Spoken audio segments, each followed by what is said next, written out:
Another story out of New York, and this is one that'll warm your heart a little bit, and that is a real mayor is running for mayor of New York City. Now, I don't know if you guys know this, but Bill de Blasio, also known as Warren Wilhelm Jr., that's his birth name, Warren Wilhelm Jr. I guess that wasn't cool enough for him, so he wanted to be Bill de Blasio. He's the current New York City mayor, but he's term limited out, and there is an ongoing race right now for who will replace him.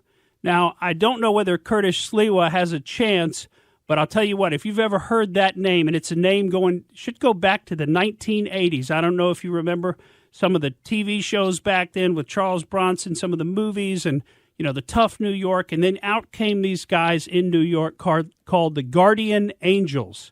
And they wore these red berets, and they were basically neighborhood watch. But they were beefed up neighborhood watch. They would take on the criminals, and they were going to restore some safety and security to New York City. And it was an amazing movement that occurred, and it was all part of cleaning up New York during the 1980s and early 1990s. Well, now Curtis Sliwa is running for mayor of New York City.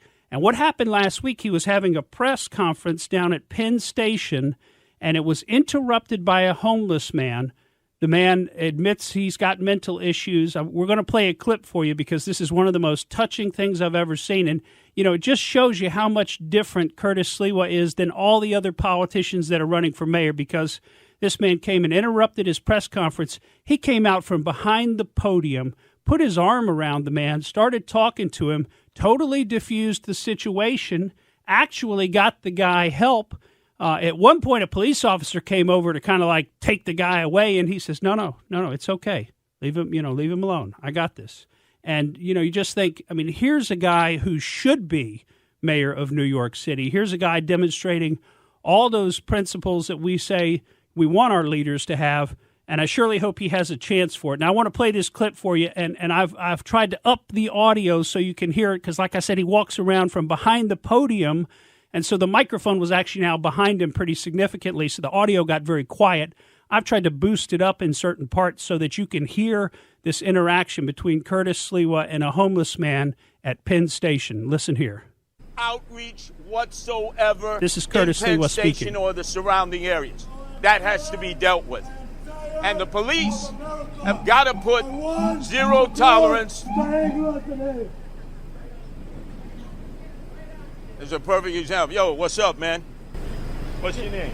I'm trying to the Okay, man. How long you lived here? 6 years. 6 years. 6 years. And where you from originally? I'm from Georgetown, Guyana. All right, Guyana. Now, when you first came here, where were you? At 40 guys lived in 21st Street, Long Island City. Okay.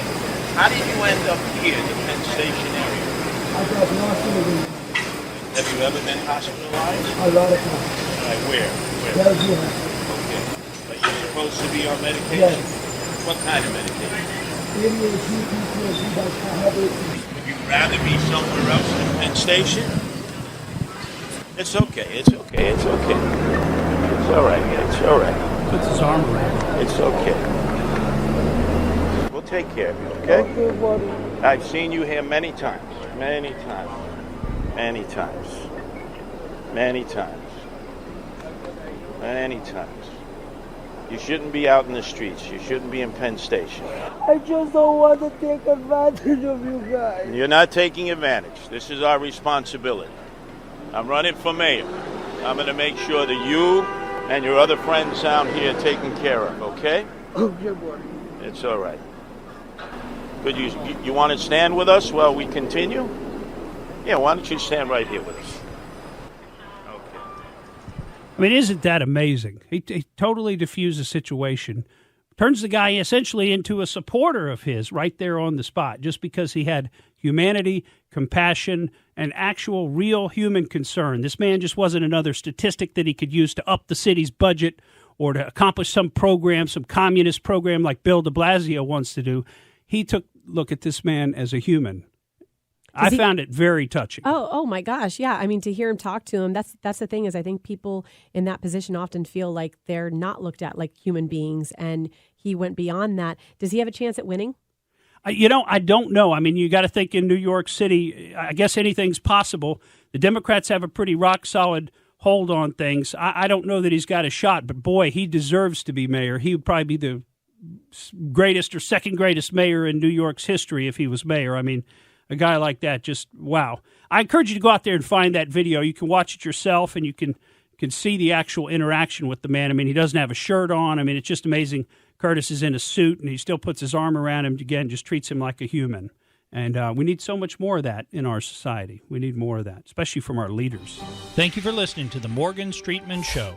We hope you enjoyed what you heard, and if you did, please click like and subscribe to help us out. And remember that we recommend that you exercise your brain at least once a week.